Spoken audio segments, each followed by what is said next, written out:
안녕하세요. 요즘 파주의 임현주 이상원입니다. 네, 오늘은 저희 노래를 이거 좀 해주세요.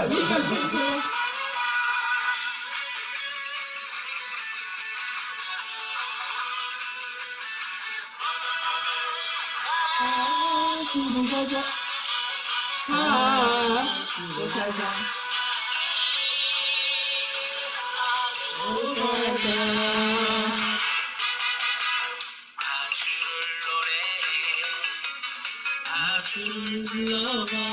잘하네요.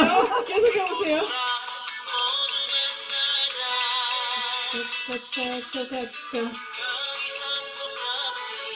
가사 읽으면 안 돼. 네? 가사 읽으면 안 돼. 노래 좋죠?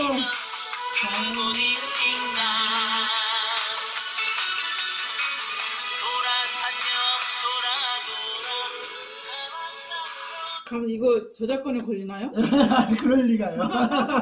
아, 저희가 이 노래를 틀면서 시작한 거는 이번호 저희 아름다운 인물로 김대훈 가수를 모셨기 때문입니다. 그리고 이제 김대훈님과 함께 이제 30년 동안 같이 이제 노래 작사 작업도 하신 박민주 교수님이랑 두 분을 이제 아름다운 얼굴을 모셨기 때문에 이제 처음에 시작할 때 파주로 가자라는 신나는 노래를 틀고 시작했습니다. 네. 네. 저 이 노래 페이스북에서 봤나? 그래갖고서 이런 노래가 있구나 해갖고 하루는 계속 돌려서 들은 분들이 있어요. 나중에 부를 때가 있으면 한번 불러보고. 그쵸. 파주 행사할 때 이제 그쵸. 쓰라고 이 두 분이 그러니까 김대훈 씨가 작곡을 하고 박미주 씨가 작사를 한 이 노래를 파주시에 기부를 했대요. 그래서 파주로 가자라는 노래를 많이 애청해 주시고 신나니까요. 한번 들어보시고 누구 외부에서 이제 파주로 놀러 오면 파주로 가자 딱 틀어놓고 이제 설명하면 좋지 않을까. 나중에 저희도 나중에 다른 모임 가갖고 파주 대표하니까. 그렇죠. 그렇죠. 제주도에 가서 제가 파주로 가서 노래를 파주 사람이라는 거. 그래서 파주로 가서 임진각 가고 그 다음에는 가박산도 가고 북으로 가자, 개성으로 가자 이렇게 되는 거죠. 자연스럽게 통일 운동이 될 것 같습니다. 네. 그래서 이번에 신문 제 김대훈 가수님 노래를 신나게 틀어봤습니다. 네. 끝까지 한번 들어보시고요. 이게 저작권 걸리는지 안 걸리는지. 이분 입장에서는 좋죠. 이렇게 홍보를 해주는데. 가수 저작권 협회에서 하는 게 아니라 여기서 하는 건가요? 어떤? 아니, 그러니까 그게 저작권 협회나 구글이나 뭐 이쪽에서 자동으로 걸른다고 들었거든요. 그건 잘 모르겠네요. 그러니까 이제 본인들은 이제 여기서 해주는 걸 좋아하겠지만은 저희 모르겠어요. 그러니까 그런 요새 너무 까다로워서. 네. 그러면은 이번 호에는 이제 어떤 내용이 나와 있는지 한번 이제 그 뉴스 리뷰를 하는 시간을 갖도록 하겠습니다. 뉴스 리뷰하기 전에 우리가 지난주에 잠깐 이렇게 한 줄 걸러갖고 지난주에 세월호 7주기가 있었잖아요. 근데 그거에 대해서 방송을 못 해가지고 잠깐 짚어보고 신문을 하면 될 것 같아요. 지금 맞습니다. 이번 연도가 7주년이잖아요. 근데 어떻게 보세요? 라디오에서 보니까 세월호 아카이브 한 거를 이렇게 들려주더라고요. 근데 그때 신고를 했었던 119 신고했었던 그 음성들을 들려주는데 너무 화가 나더라고요. 너무 화가 나고 아니 이렇게뿐이 못하나? 라는 그런. 아니 근데 왜 경비정이 가고 해군이 출동했는데 왜 구출을 안 했지? 나는 진짜. 그러니까요. 아니 그리고 그 앞에 가갖고 선장이랑 그 선원들 몇 명만 팬티 입은 선장이랑 몇 명만 데리고 나와갖고 진짜 나는 정말. 그래서 기가 찼어. 저는 원래는 생각하면 막 열딱지가 나. 우리가 원래는 그분 누구지? 그 할아버지. 뭐요? 누구 할아버지? 그 배주인. 세월호 그쵸.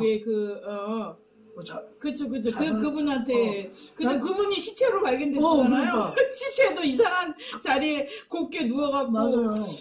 그래서 나는. 그것도 이상하지 않아요? 그러니까 그것도 이상하다고 그랬어요. 다 음모가 있고 막 거기다 뭐 국정원도 연관이 되고 막 그러잖아요. 세월호가 국정원 그래서 체크를 받았던. 그래서 나는 뭐가 있겠구나라는 생각이 지배적이었었거든요. 근데 요번에 세월호 아카이빙 한 그 음성을 들어보니까 그 순간 이게 음모가 아니라 무능에 있었나? 라는 생각이 들어요. 그 세월호 전원구조라는 오보가 있었잖아요. 예, 맞아요. 그걸 가지고 그 안에 있는 사람들이 잘못 나가서 이거 어떡하지? 이렇게 말을 하는 게 나는 정말 이해가 안 가더라고. 아니, 그리고 그 옆에 그 배들, 그러니까 배들도 있었고, 충분히 구조할 수 있었잖아요. 그거를 그냥 보면서 그냥 수장시킨 거나 마찬가지 아니에요? 아니, 어떻게 이럴 수가 있지? 그러니까 나는 지금 모르겠어요. 음모가 됐는지 어쩐지 모르지만, 제가 생각할 때는 뭐냐면, 구하지 말라라는 명령이 있지 않고서는 그렇게 할 수 없다고 생각을 하는 거예요. 저도 그렇게 생각을 해요. 그냥 지다 보면서 내가 뭘 해야지 잘 모르겠네 이러면서 9시간을 흘리면서 그 배가 빠질 동안 냅두지는 않았을 거란 말이에요. 저는 그렇게 생각해요. 지금. 그러니까 저도 그래서 책임자가 처벌을 받아야죠. 그런데 지금 7년이 흘렀는데도 아직도 이거에 대해서 명확하게 왜 그랬는지가 안 나온다는 게 더 화가 나는 거죠. 안 나오는 게 아니라 안 밝히는 거예요? 안 밝히는 거 아닌가요? 밝혀졌는데 안 밝히는 거예요? 워낙 관계되는 부분들이 너무 많고 하여간 그러니까 예를 들면은 그래. 나는 그래서 참 제가 이렇게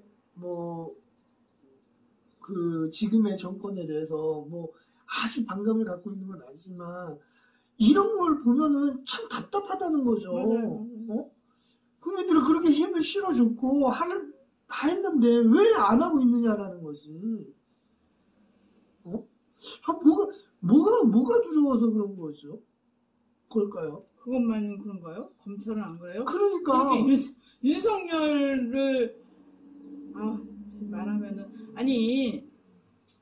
윤석열이 사퇴를 하니까 검찰개혁 끝난 거예요? 이게 너무 이상하지 않아요? 저기요. 넘어갑시다. 내가 지금 얘기를 하면은 이게 무슨, 예를 들면은, 육두문자라든지, 이런 감정을 이렇게 해서 말할 수가 없어요. 지금 저는 이 백신 문제도 그렇고, 전반적으로 이거 지금, 그리고 소상공인들이 다 죽어가고 있고, 그래서 요번에 사설에서도 항공인이 죽어가고, 작년 봄만 해도, 단란주점하는 자매가 죽고, 그다음 우리 금천에도 PC방 주인이 죽고, 이런 자살들이 이었는데, 지금은 그게 드러나지가 않아요.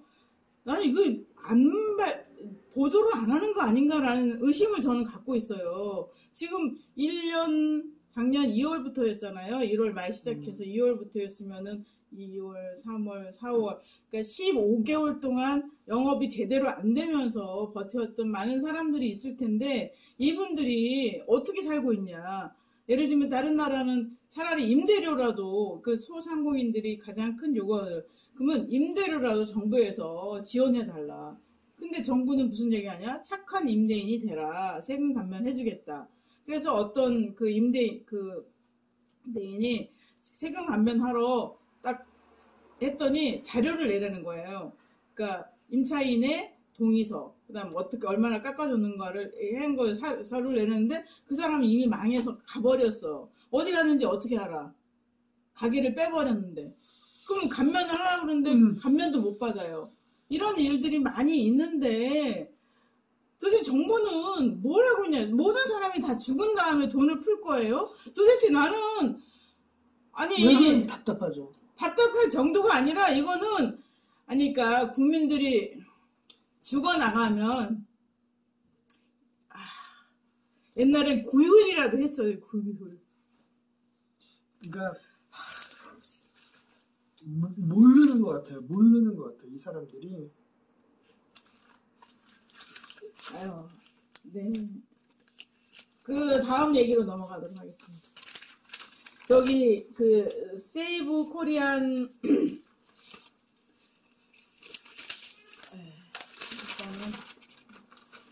여기가 정리 안 돼서 죄송하지만 이제 일단은 넘어가도록 하고요.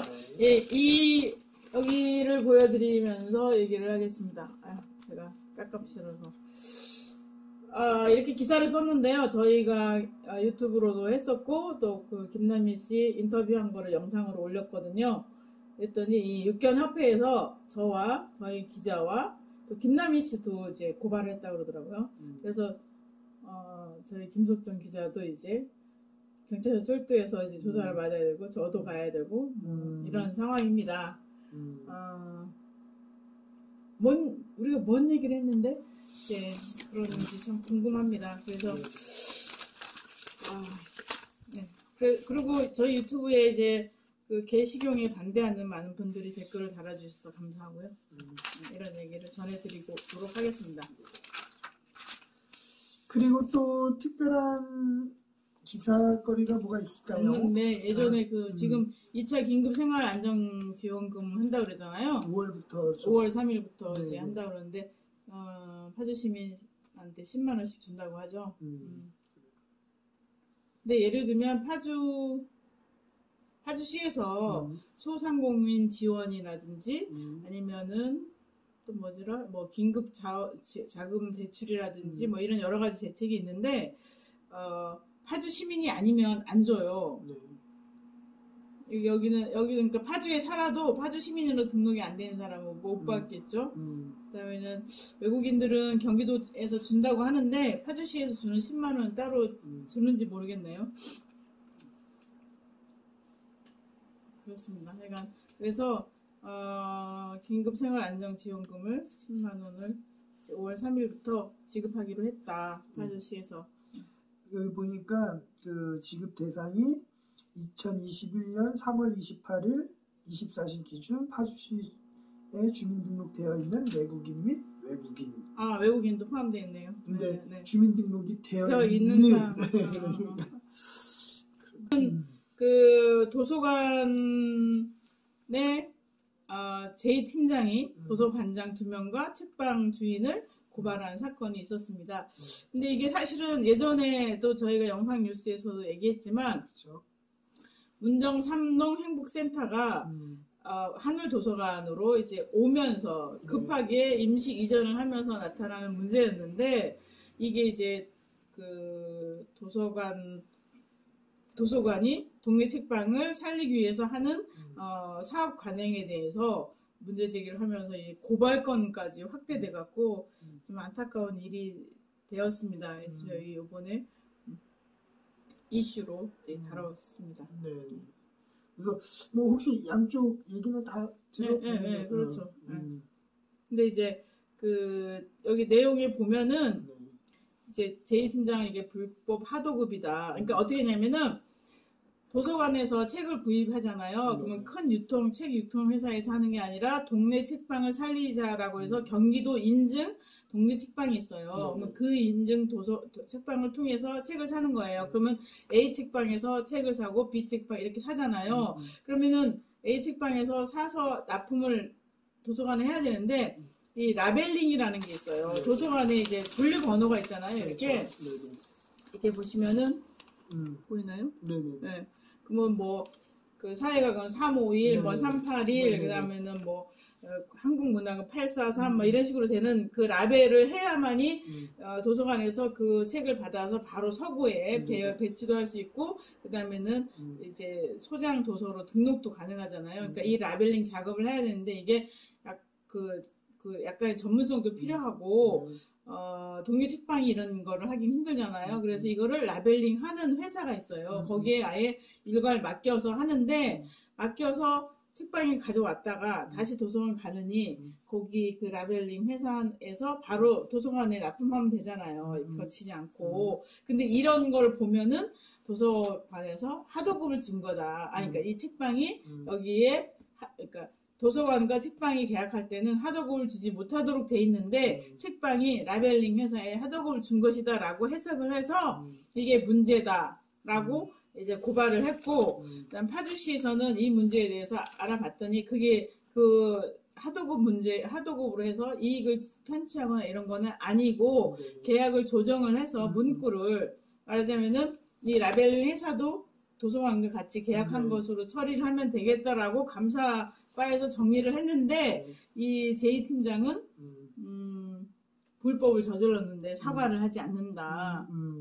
그러므로 나는 고발하겠다. 이런 기조였어요. 그래서 고발을 했대요. 그래서 제이 팀장은 고발을 했고 두 관장과 동묘책방 주인은 이제 진실을 밝히겠다. 어쩔 수 없는 거 아니냐 이런 식으로 이제 얘기를 했는데 들어가야겠네. 예, 근데 사실은 이런 문제 이것도 문제지만 이 문제 이전에 도서관에 운정삼동 행복센터가 임시 이전하면서 임시 이전에 대해서 도서관 운영위원들이 문제 제기를 했고 이 문제 제기에 대해서 부당하게 느꼈던 제이 팀장이 이 일을 만든 거잖아요. 그런 면에서 볼 때 문제의 근원은 어디라고 말할지 모르겠는데 하여간 이번에 최창호 의원이 임시회에서 운정삼동 행복센터 건립에 대한 예산 추경이 안 올라왔다. 왜 그러냐 뭐 이런 얘기를 하더라고요. 근데 지금 금천 일동도 짓고 조리 행복센터도 짓고 있고 막 다 그러거든요. 그런데 인구 8만의 가장 큰 동에 행복센터가 없다는 거 심각한 문제라고 생각합니다. 빨리 이 문제가 해결돼야 되지 않을까 이런 생각이 들고요. 이 계획을 세우지 않았다는 것 자체가 문제이지 않나 생각이 듭니다. 그리고 혹시 하나만 더 하고 마무리할까요? 네네네. 저희 신문 창간 때부터 지금까지 이제 칼럼을 계속 쓰고 계시는 박종일 선생님께서 이번에 4.19에 읽는 세 편의 글이라는 글을 보내오셨는데 너무 가슴이 뜨겁더라고요. 그래서 그 중에 하나인 그 한성여중 2학년 학생 진영숙 씨가 4월 19일 날 미아리 고개에 이제 참여하겠다라고 하면서 어머니한테 편지를 쓰고 이제 참여를 했다가 이제 총을 맞아서 이제 돌아가셨어요. 근데 이제 동대문에서 가게를 하던 엄마한테 남긴 메모가 있는데 그거를 읽으면서 마치도록 하면 좋을 것 같습니다. 네. 읽어주시기 바랍니다. 여기 시간이 없는 관계로 읽어보겠습니다. 시간이 없는 관계로 어머님 뵙지 못하고 떠납니다. 끝까지 부정선거 데모로 싸우겠습니다. 지금 저와 저의 모든 친구들 그리고 대한민국 모든 학생들은 우리나라 민주주의를 위하여 피를 흘립니다. 어머님, 데모에 나간 저를 책하지 마시옵소서. 우리들이 아니면 누가 데모를 하겠습니까? 저는 아직 철없는 줄 압니다. 그러나 국가와 민족을 위하는 길이 어떻다는 것은 잘 알고 있습니다. 저희 모든 학우들은 죽음을 각오하고 나간 것입니다. 저는 생명을 바쳐 싸우려고 합니다. 데모하다 죽어도 원이 없습니다. 어머니, 저를 사랑하시는 마음으로 무척 비통하게 생각하시겠지만은 온 결의 앞날과 민족의 해방을 위하여 기뻐해 주세요. 이미 저의 마음은 거리로 나가 있습니다. 너무 조급하여 손이 잘 놀려지지 않는군요. 부디 몸 건강히 계세요. 거듭 말씀드리지만 저의 목숨은 이미 바치려고 결심하였습니다. 시간이 없는 관계로 이만 그치겠습니다. 네, 이만 저희로 그치도록 하겠습니다. 안녕히 계십시오.